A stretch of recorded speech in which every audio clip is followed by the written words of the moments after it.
America అధ్యక్షుడు Trump అపర కుబేరుడు ఎలాన్ మస్క్ మధ్య పచ్చగడ్డి వేస్తే భగ్గుమంటోంది. బ్యూటిఫుల్ బిల్లును ఆమోదిస్తే పార్టీ పెడతానంటూ అపర కుబేరుడు సంచలన కామెంట్లు చేశారు.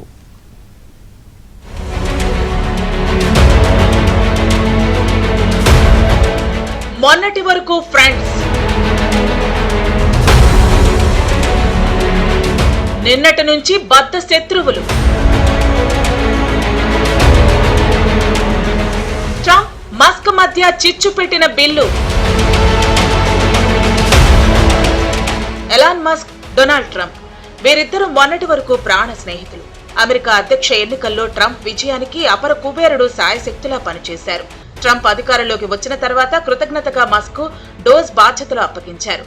కానీ ఏవైందో ఏమో కానీ ఎలాన్ మస్క్ పదవీ కాలం ముగియగానే ఇక మీ సేవలు చాలంటూ ఎలాన్ మస్క్ ను ట్రంప్ సాగనంపారు. దీంతో ట్రంప్ మస్క్ మధ్య ఎక్స్ వేదికగా మాటల యుద్ధం కొనసాగింది. ఆ తర్వాత వెనక్కు తగ్గిన ఎలాన్ మస్క్ ట్రంప్ చాలా మంచివాడంటూ కితాబిచ్చారు. ఈ నేపథ్యంలో బిగ్ బ్యూటిఫుల్ బిల్లుపై మరోసారి ట్రంప్ పై విమర్శల బాణాలు ఎక్కుపెట్టారు టెస్లా అధినేత ఎలాన్ మస్క్.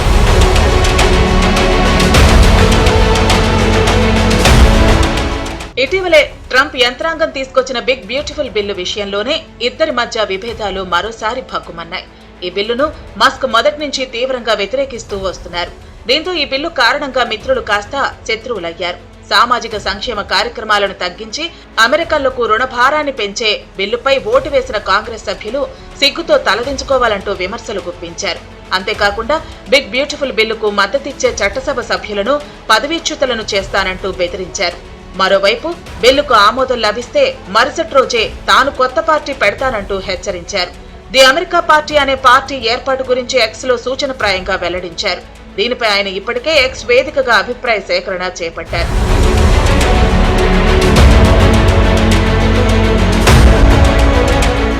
మస్క్ హెచ్చరికలపై ట్రంప్ ఘాటుగా స్పందించారు.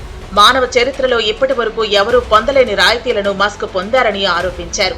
అమెరికాలో మస్క్ కు అందే సబ్సిడీలు లేకుంటే మస్క్ దుకాణాన్ని మూసివేసి దక్షిణాఫ్రికాలోని తన ఇంటికి తిరిగి వెళ్లాల్సి ఉంటుందని ఎద్దేవా చేశారు. ఇకపై రాకెట్, ఉపగ్రహ ప్రయోగాలు, ఎలక్ట్రిక్ కార్ల ఉత్పత్తులు ఉండవని, అమెరికా చాలా సంపదను ఆదా చేసుకుంటుందన్నారు. ఈ అంశాన్ని డోస్ పరిశీలిస్తే చాలా డబ్బు ఆదా అవుతోందని ట్రంప్ తన ట్రూత్ సోషల్ మీడియాలో పోస్ట్ చేశారు. కాగా ఇటీవల ట్రంప్ ను అభిశంసించి ఆ స్థానంలో ఉపాధ్యక్షుడు జేడీ వ్యాన్స్ ను అధ్యక్షుడిని చేయాలని మస్క్ డిమాండ్ చేశారు.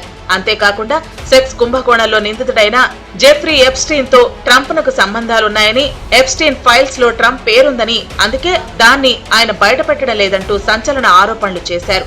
తాజాగా మరోసారి ఇద్దరి మధ్య విభేదాలు ఉన్నట్లు తేలిపోయింది.